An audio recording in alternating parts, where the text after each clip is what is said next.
Okay, great. After. And we are live. And we are with our beautiful sister and brother, Susan and Russel Kerby. And wow, talk about, there's not enough I can share, nor Marla could share about you two and our journeys together.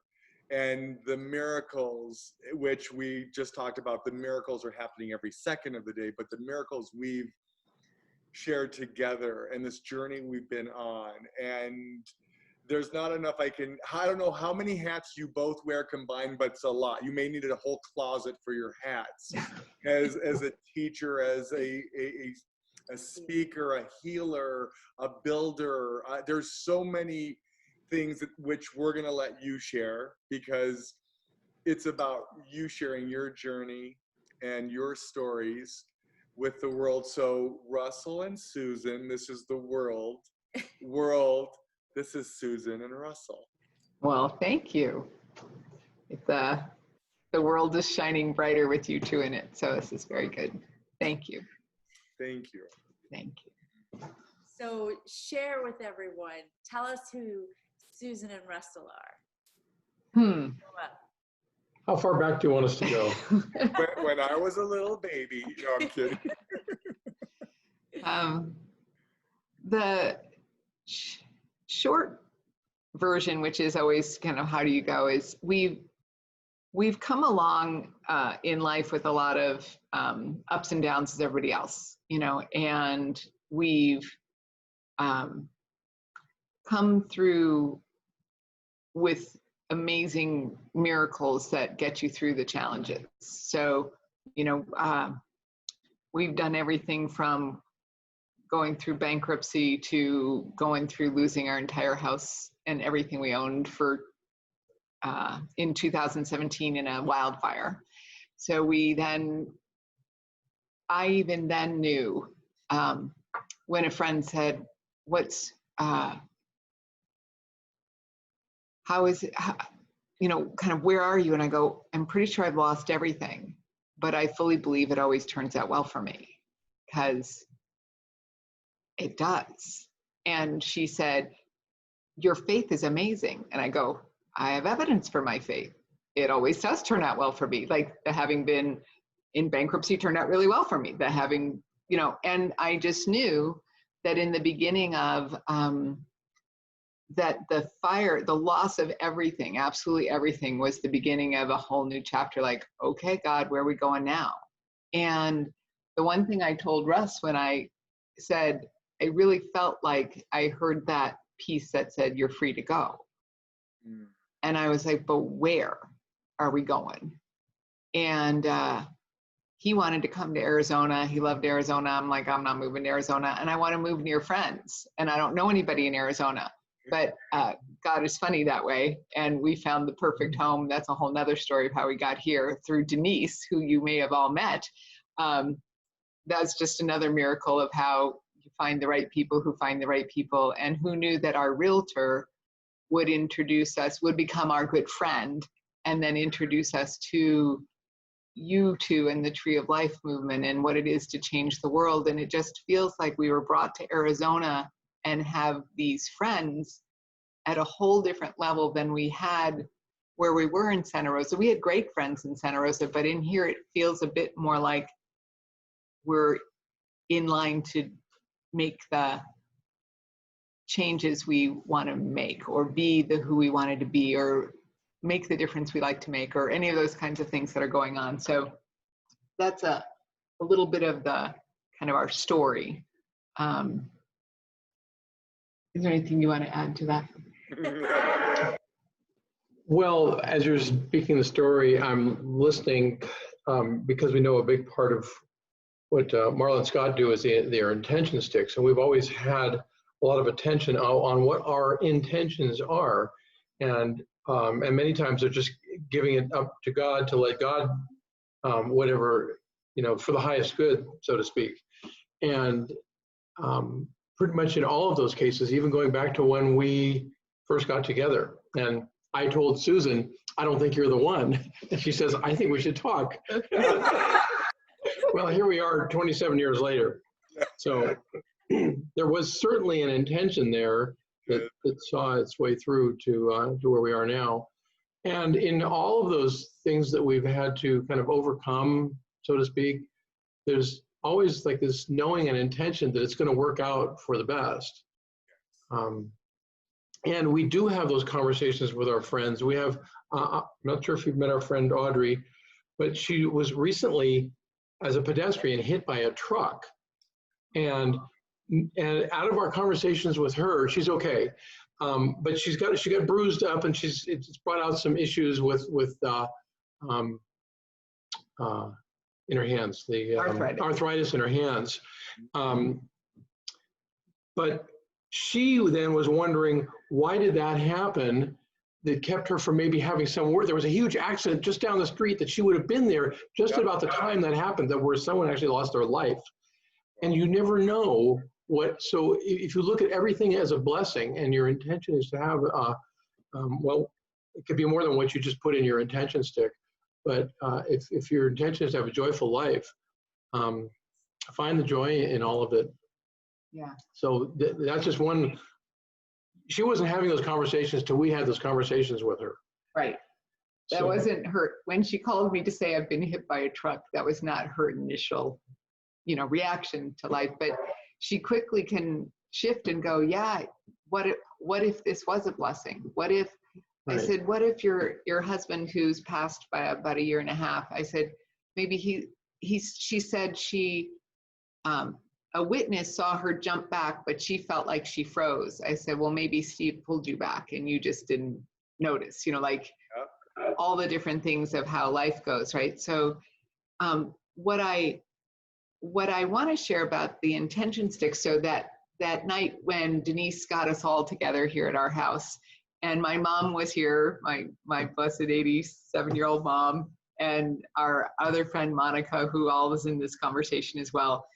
It was such a delight to just share who we were with you, not really getting the whole intention stick thing. I'm like, yeah, I remember having the conversation, telling you all about me and how I do work with speakers and I do all this. And I'm like, all about how kind of awesome I am. And then I turn around and go, so tell me about you. And you're like, well, we were just at Windsor, we were at the castle, we're doing this. I'm like, okay, these people are sitting in my kitchen and I'm going on about who I am. And I'm like, these people are really up to something. But it wasn't, you didn't say it oh, well, let me tell you about me. You say it how you were excited. How can this happen to us? Right. This is, but not how we don't deserve it, but this is how delightful it can be when you just set your intentions, that kind of and I love that, the humility and the grace of, I didn't make this happen. I just set the intentions and look what got revealed, right? So that particular night when you gave us this is actually the one from my mom. My mom has since passed, as you well know. But I was saying to Russ today that inside my mom's intention stick, the one thing she picked for herself in the words was health. And then you all must have picked the other two. So I'll just open these up and see. And how old was she? She 80. Say that again. I have goosebumps all over. Yes. So one of you picked for her love, one of you picked for her kindness, and she picked for her self-health. Yes. And what struck me, in that moment of loss of my mom, I lost her in a car accident, a single car accident. She ended up, she was on her way to do an errand, driving herself to wherever she was going. And I said to my sister, I said, well, the one thing she wanted was health. And the one thing she never wanted to do was be an invalid. And the one thing she never wanted was to grow old and not be able to do what she wanted to do. And I thought, she still had her health. Yes. And she left not because of bad health. And I go, all right, Mom, good for you. she kind of left on her own terms. She didn't want to stop driving. She didn't want to do any of that. So it's like, okay. So I noticed that was kind of her intention, and kind of how I don't think most people who put in health should be afraid that they're going to end up in a car accident. But at 87, you know, I'd seen the doctor's reports, and I'd seen that health was not a guarantee, you know, for the next few years. So anyway, got her own little blessing. And then that night for me, do you want to say something? No. I picked the words, for me, I picked spiritual, because I always think if you have spirituality or you know, that kind of faith, it will all turn out. And then I think one of you picked for me success, and one of you picked for me inspire. Yes. And I had heard about all the miracles that could happen when you were wearing your intention sticks, and I kind of was wearing it, and I'm like, haven't quite noticed the like miraculous shift in life. And then I kind of thought to myself, you know, a couple weeks later, I'm like, I am successful, and I'm not striving to be successful. I am successful, and I am spiritual, and I do inspire. So I kind of wouldn't have noticed so much if it was coming true, because it was consistent with who I was already. Not that I obviously like all of that. So I'm like, yay, more of that, please, right? But when Russ actually stepped up and said he wanted to get for us the rose gold for him and the gold for me, we got to, and I'll let him share more about why he chose that. But intentions I picked were joy and laughter, because as all the other success and inspire and, you know, spirituality, joy and laughter was not quite as fully expressed as I would like it to be. And I picked kindness, because I found there were times when I was making things happen that I wasn't always so kind. And I thought kindness would be a valuable asset to add to my qualities, right? And then I think I let you pick the other one, and it still was inspire. And I'm like, yes, this is good. Inspire is still always valuable. And over the time since we've had these intentions, or since I've had these intentions, I've really taken on living my life with joy with my joy at the center of it. Not just, well, if Russ is happy or my mom's happy or however this, you know, like I have been through a lot of loss, and yet to find that realize when I'm the happiest and I make choices based on what makes me happy, which is always a weird thing, because I never even really considered a whole lot about what made me happy, because it wasn't about that for most of my life. But I realized Russ got happier, the whole relationship got lighter, there was more laughter, there was more kindness, there was more all of that when I started to actually take on that my happiness was not a selfish thing, but a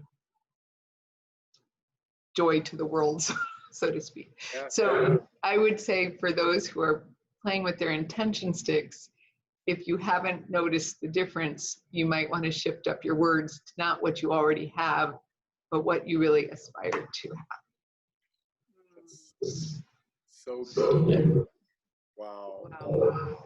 And for me, it's just a lot of just paying attention to all of the little miracles along the way. I mean, I think it's all a miracle, but most of us in everyday life, we don't notice those things and how, and make note of how of their importance or significance, the difference that they make for us in our lives, and be grateful for them.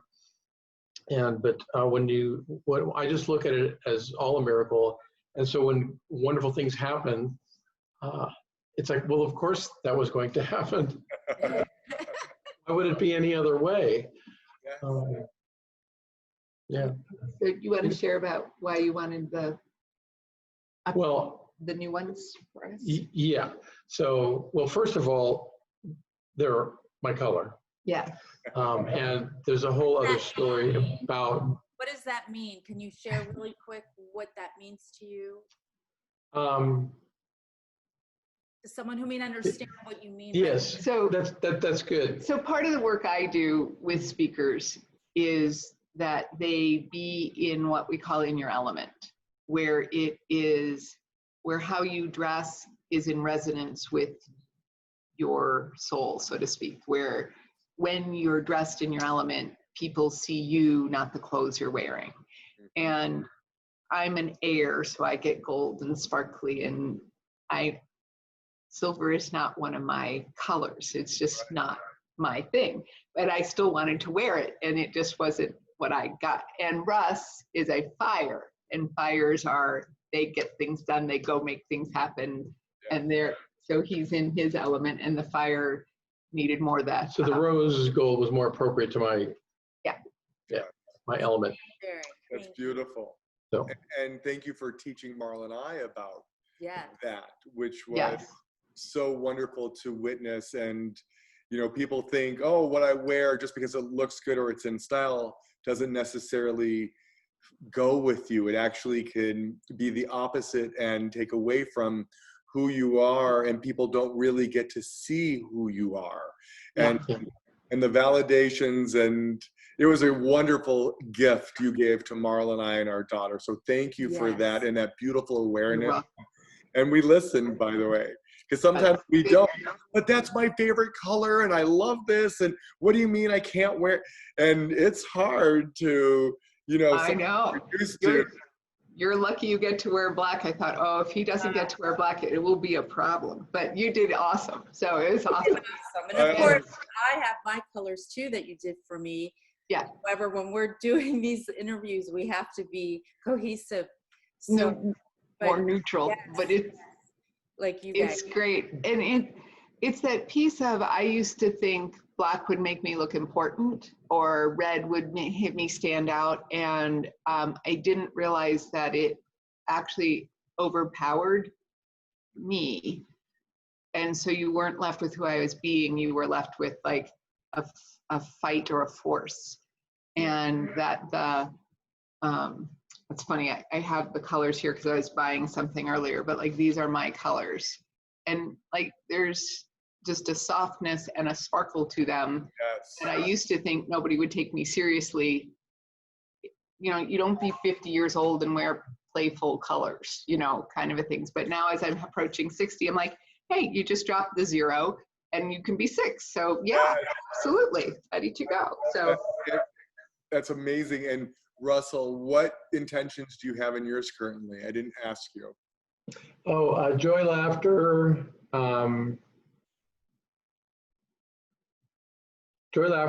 trust I got from you, and what was the third one? Kindness. It was kindness. I have several others in my repertoire that I really connect with, but I think that's what we had in the intention stick.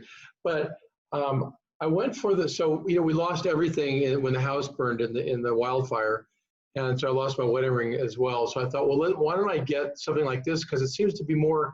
There's more. I was also looking at it as the replacement for my wedding ring, because of the connection with Susan. But it kind of, for me, the intention stick went beyond that. It kind of includes the whole world. So that was a more powerful thing for me in the moment of wanting to go with the rose gold intention stick.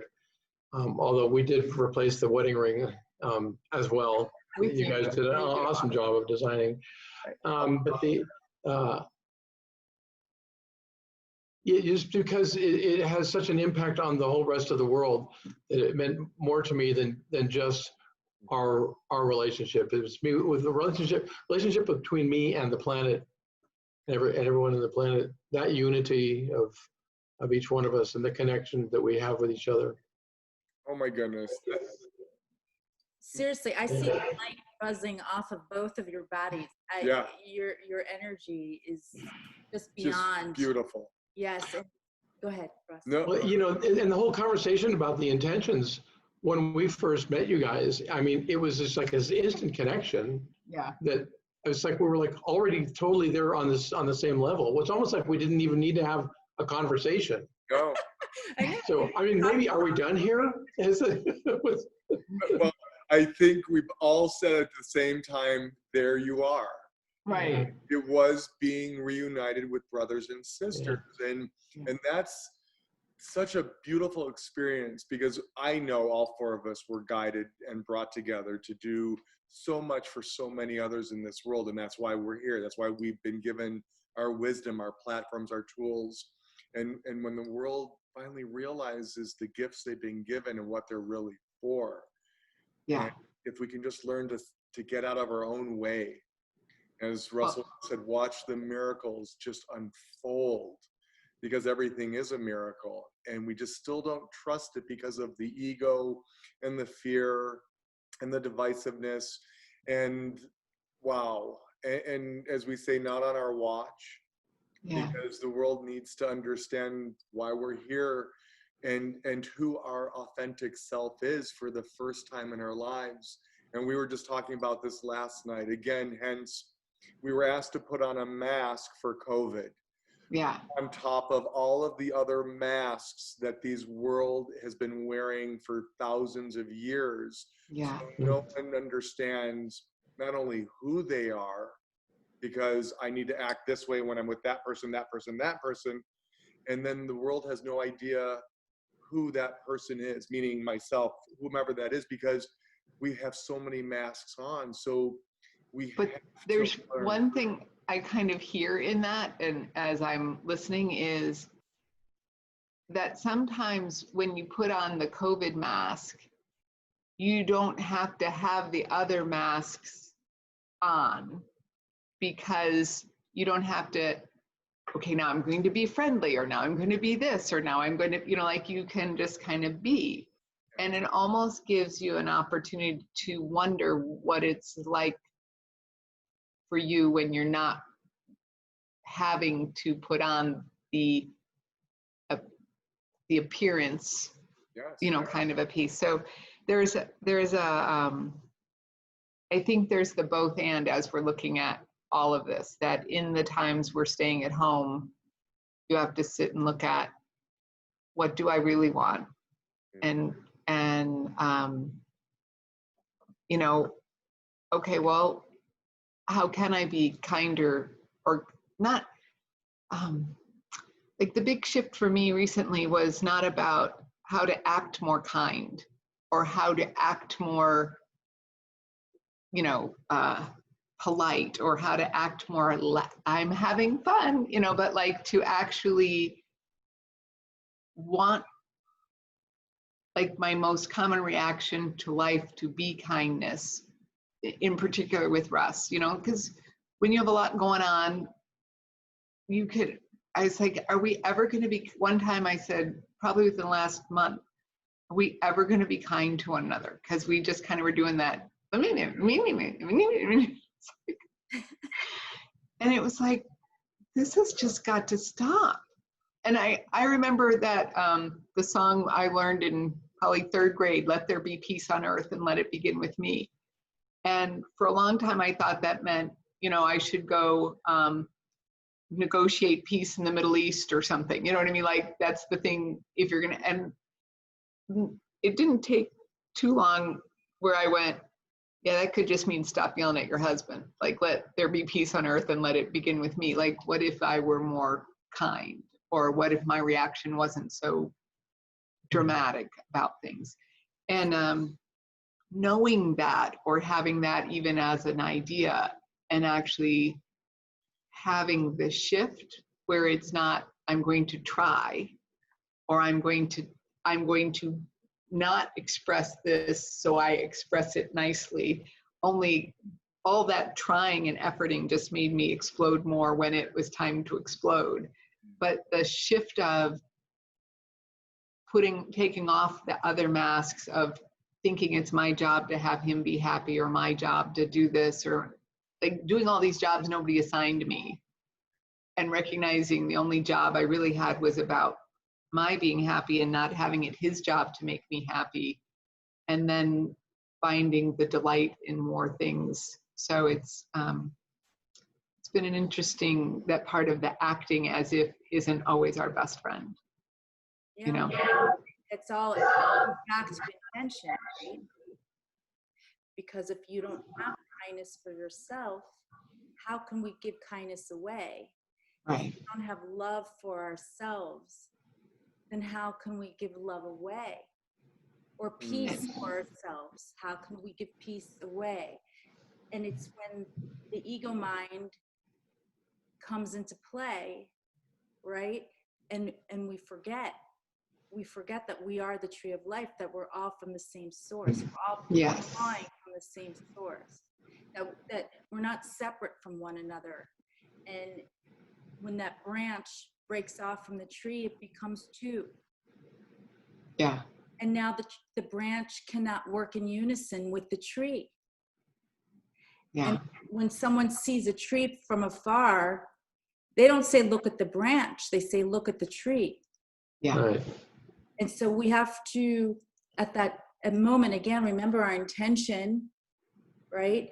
And what is it? What is it that I want for us? What is it that I want for my family, for my community, for my world?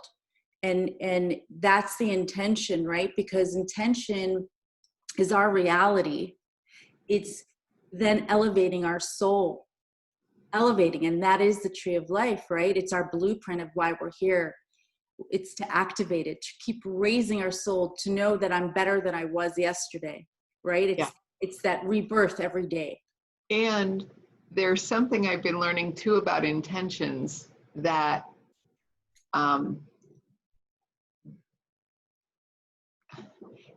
it's funny. I'm hearing intentions undefined, and I go back to something divine, describe it what I feel defined. It's what I know but can't express. That was one of my mom's favorite little quotes. But it's that I'm hearing like intentions undefined. Like if we just say, I want peace, but I don't actually say I want to be kind to my husband. You know what I mean? Like I've wanted peace a long time, but it doesn't have me be kinder. You know what I mean? And somebody once said, just recently I heard, dreams, we tell God, I want abundance. And God's like, of what?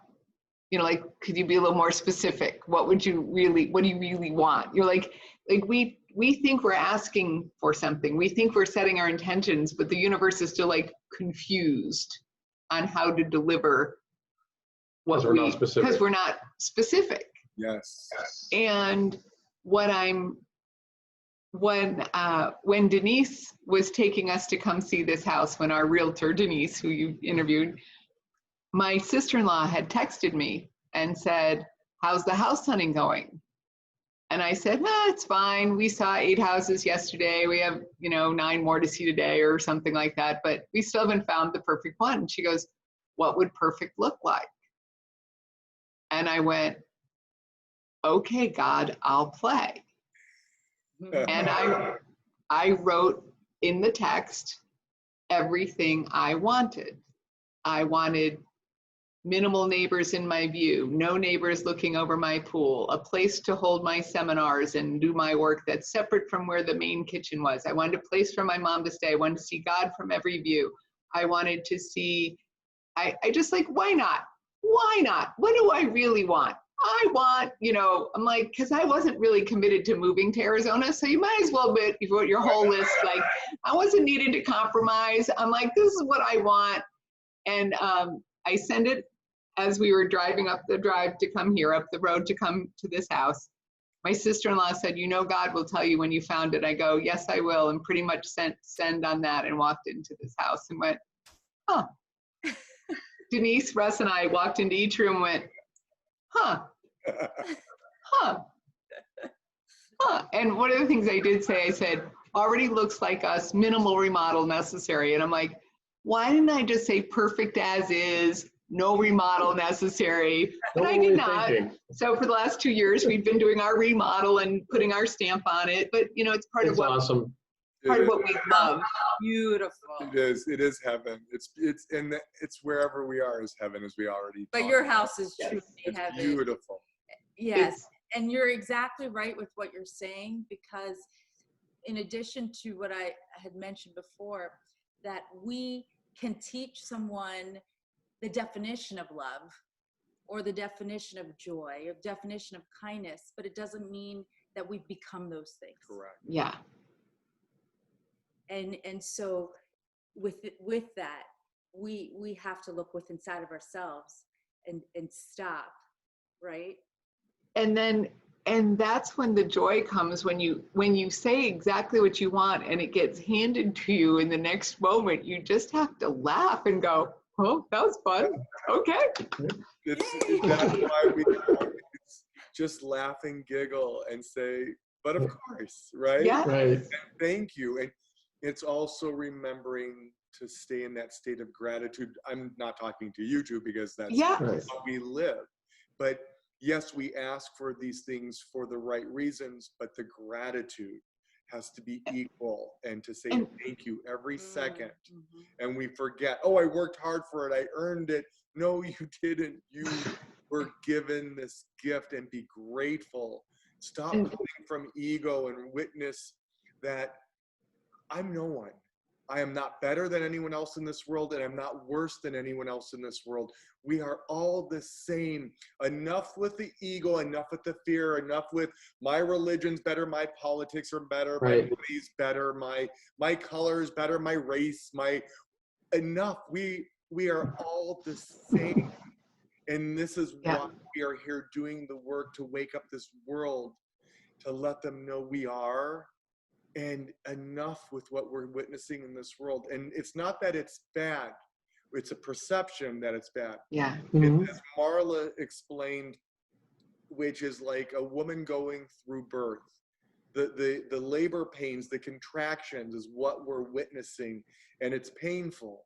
But from that delivery, from that will come light and love and new life. Yeah. It's about Get the goosebumps again. And it's about our children. Yes, we are going to reach the minds of the adults that have been programmed for thousands of years, as we say, sheep in the herd, sheeple. But these children need to grow up living a life of intention, to see everyone the same, to live in harmony, live fearlessly, and to live in that state of bliss that we were meant to be in 24/7. Not fear and bliss, fear and bliss. No, bliss, happy. Yeah. And we're doing it. And even again, if this message we're talking about this evening touches one soul, then that's exactly what was meant to be. And we're doing it. In light of the new kind of evolution or more being revealed, I was like, there's always more to be revealed, right? There's always more destiny to achieve and more truth to speak and, you know, all that sort of stuff. But what I started looking at was, what if we were working with the children or the teens?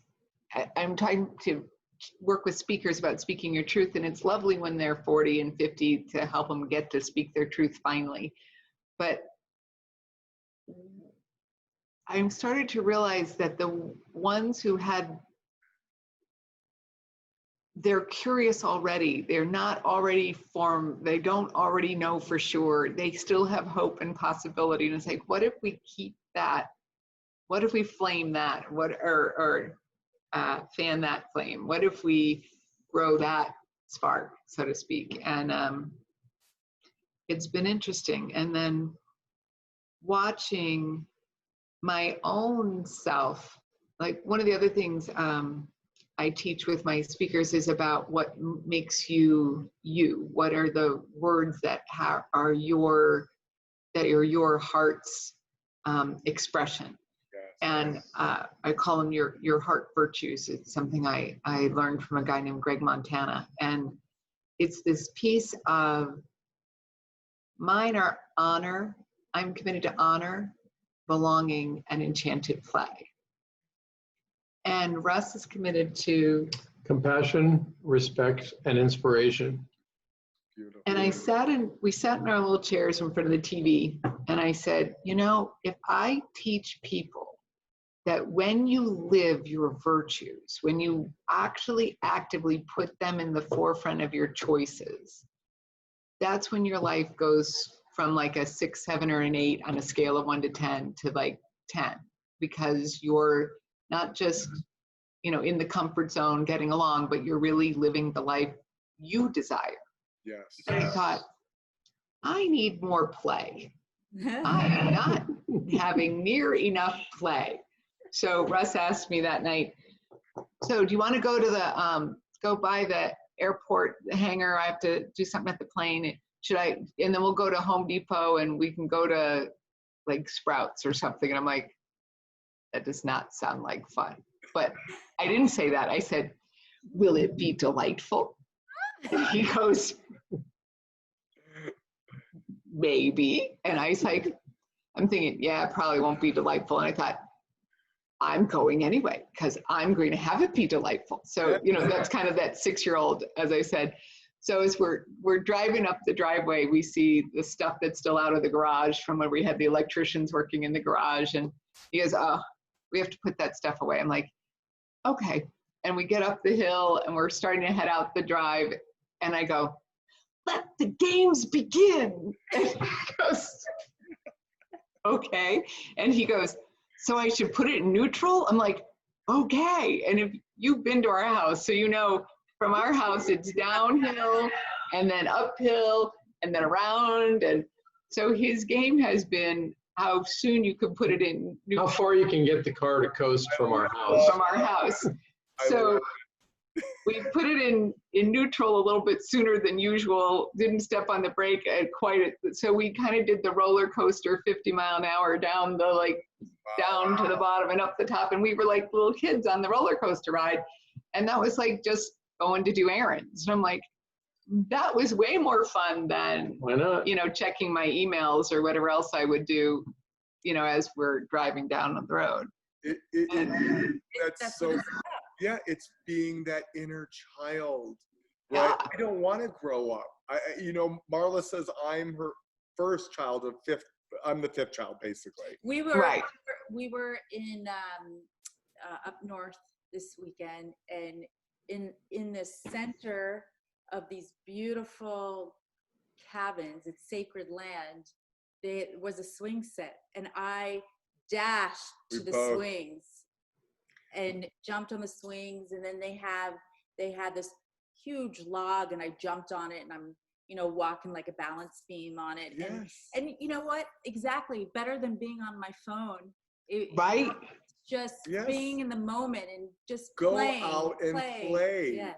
Be that child. Enjoy life. And I have to say, what if we made everything play? So like when we came down the hill again and we'd been on our errands and it was time to do the garage, I go, that's the next game we can play. We can go put the stuff back in the garage. And he's like, okay, you know, like, why not? It's just, these pieces are over here and they belong in there. It's just like a game. It's just anywhere on the game board. And he doesn't like playing Monopoly or Scrabble because it doesn't do anything for him. But I'm like, if I can call those pieces over there need to go over there and that's the game, why not? Let's do it. It's a simple, you know, so it's how we choose to look at things, right? We can look at, oh my goodness, this is happening to us, or we can look at everything happening for us. And so it's kind of like, rather than wishing Russ would play a game with me, I just decided to play games with whatever he's doing. I'm like, oh, that's the next game. Okay. How's this game going? This game's going very well. Thank you very much. I like my playmates. Oh, and that's what we forget, to have fun along the way. Yeah. Right? We get too serious. And that's, remember, I started with saying, the joy and laughter was missing. Mhm. And so to find these days where I chose to make it the centerpiece of that day. And then what if I do that again today? And what if that's, Every so those moments, and not because I'm pretending to be happy or pretending to be like, okay, well, I'll just pretend I'm happy to go put the stuff in the garage. But like, I got into it and like, we started going through the boxes and he's like, we don't have time for going through the boxes. I'm I like, oh couldn't no, stop her. if we're going through the garage, man, we're going to know what's in the garage and it's going to be. I had to get with her program. It was my garage. I had to get with her program. Seriously, you guys are two peas in a pod. It's ridiculous. For those who don't know yet, Susan and I have the same birthday. Yeah, that's right. Well, every day's a birthday. Oh, yes. But I And, do. and by the way, both of you are that happiness, that laughter and joy, that inner child on the external, which is what we all need to be, because life can be very rough and challenging, and why not enjoy it on that journey? As you said, make it about a game. Yes, serious life is, but enjoy the ride. Put your head out the window, put your arm and do this in the wind, put your car in neutral, right? Make everything a game. Choose to live a life of happiness and bliss. Yeah. And it is. But look what Susan did. She was being so playful with her message back to her sister-in-law, and it shows up. Yeah, it is. Right. And that, oh, go ahead. That was a big showing up. Yeah, and that piece where I count on somebody once said, he goes, your unconscious competence is miracles. I'm like, what? I'm like, okay. He goes, no, people teach law of attraction. People hoping it's true. People teach, how do you get, she goes, but you really live your life like counting on the miracles. I'm like, well, yeah, like, Yeah. Why would you want to do anything else? Like piece of, okay, he goes, I was lead an event. I was supposed to be filling seats and having people come. And I go, yeah, but I'm going to be taking Russ is going to fly us up to Sedona for lunch. I know I'm probably supposed to be working on my seminar, but we're going to fly to Sedona for lunch. And he goes, oh, that's just because you live what you teach. You live about, the miracles are coming, and might as well go do the thing. And the I was gonna say the last thing I'll say, but that's just never true.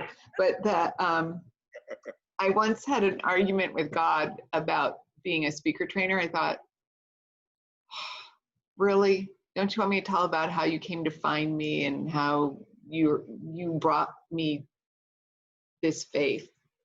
And what I heard was, I'll bring you my messengers, you have them be good.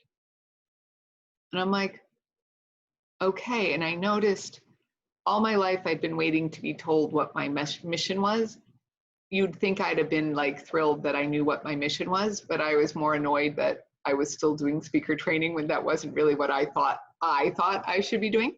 Yeah. And I was working really hard to get people in the room at the time, and it wasn't going so well. And about a year and a half after that little message, I had another conversation with God where I'm like, I'm done.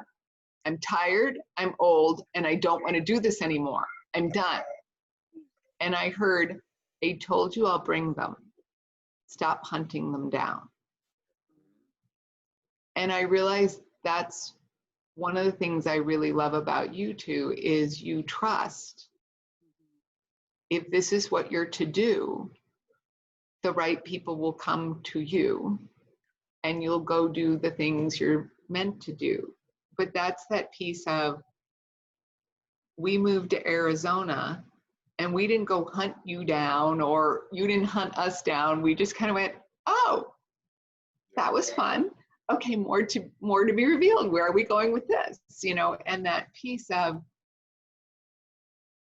that the messengers aren't necessarily, he didn't actually ever say, you need to be a speaker trainer. just to be clear. He said, I'll bring you my messengers and you have them be good. And you two are messengers. Like people are like, the messengers are showing up, and whether it's for my speaker training or just how do we have this be good and where do we go with that? And that's part of that, remembering it's not our job to make it happen. It's just our job to set the intention and then watch for where the miracles unveil themselves. You know, like, ooh, where's the next miracle? How's this gonna happen? One of my favorite phrases is going, okay, God, I can't wait to see how you get this one to turn out, because too big for me to do, you know? I love that. And it's about trust. Because if we don't trust the journey, nothing else matters. This is telling us, nope, can't trust. You need to do this. Right. Again, we're always being guided. Just listen. Shut the heck up, but listen, because this is never wrong. And just know, as we do see, everything is always working out. Stop coming from fear, come from love. Yep. And understand why we're here. And enjoy the ride, because you better put on your seatbelts now, because we're moving right now at warp speed, and holy shift. Yes. It's just getting better and better every second. And oh my goodness, thank you for sharing both of your journeys. This call, or this meeting, this beautiful blessed evening could go on for 9 more hours, because when we do get together, time stands still. And seriously, I think we've sat for 5, 6, 7 hours, and we're like, holy, where did that end? Because we're in the now, we're being present. It's sacred listening to each other. It's the communication. It's our authentic selves. It's being who we are, and holding that space and respect for one another. And we're always laughing.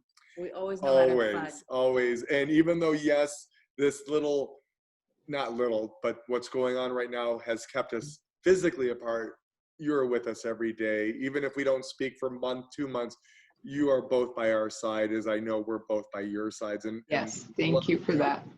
We love you, we honor you, and we're grateful to call you family.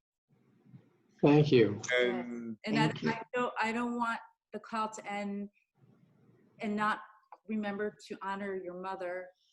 Yes. Beautiful mother. And we feel so blessed and grateful that we had the chance to meet her, and that we were able to gift her that intention stick. And I know her story. We've talked about her story, and that day that she's still here with us. Yeah. But the day physically she had to leave. As you shared the story, we call that God's wink. Yeah. Because she did leave with love and health and kindness. And she transitioned exactly how she wanted to. And by the way, I know you remember, it was the one time she did not wear her intentions. I know, I was about to tell you that. I was about to say she had just been to the doctors the day before, so she actually had gotten more news in that. But she said, I took a bath because I knew you would want me to be clean before I went to the doctors. I'm like, yes, Mother, thank you very much for taking a bath, because it's a challenge at 87 to get in and out of the bathtub. But so when I got to her house, I found her intention stick sitting there on the bathtub where she had left it when she didn't want to get it wet when she took her bath. Yes. So she wore it religiously, you know. Yeah, and she's leading us and guiding us and blessing us. And she's saying, you guys got a lot more work you need to do. Right. I hear her, right? Get off your butts, make it happen, and we are. And I have to say, you know, for my Midwestern mom who grew up in New Jersey and spent her life in Illinois with my dad, and, you know, the conversation she heard around our dinner table that day you know, of what's possible and what we see for the intention. That's just not conversation. She didn't grow up with that. Right.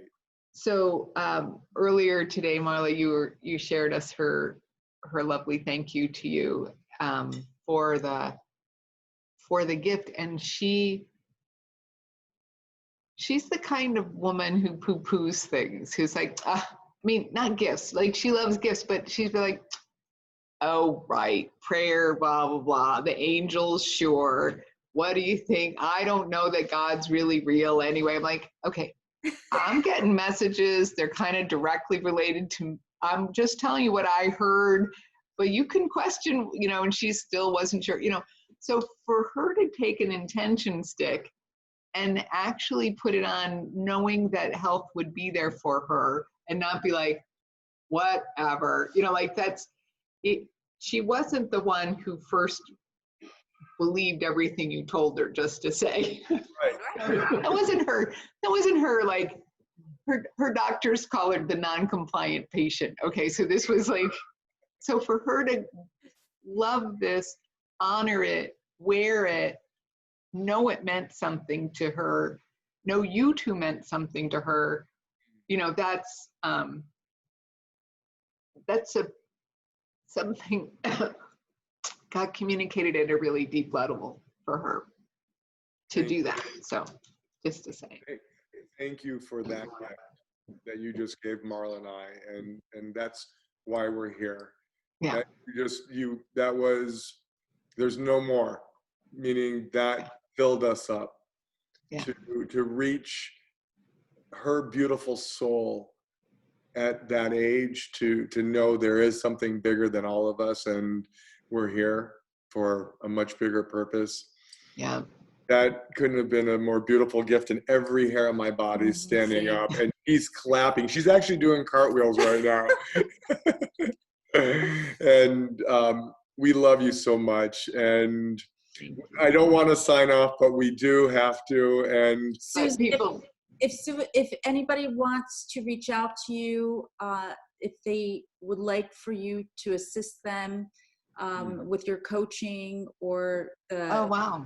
in designing. Yes. What's your site or your information? Thank you for asking. Susan at susankerby.com is my email.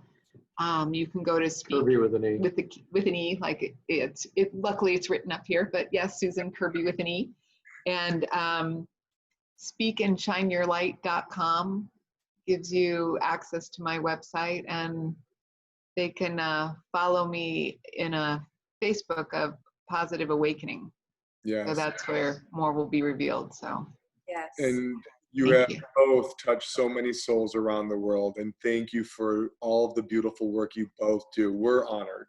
And again, we love you, we love you, we love you, we honor you, we honor you, we honor you. And as you know, our sign off, sending you both blessings and intentions of gratitude, light, and love.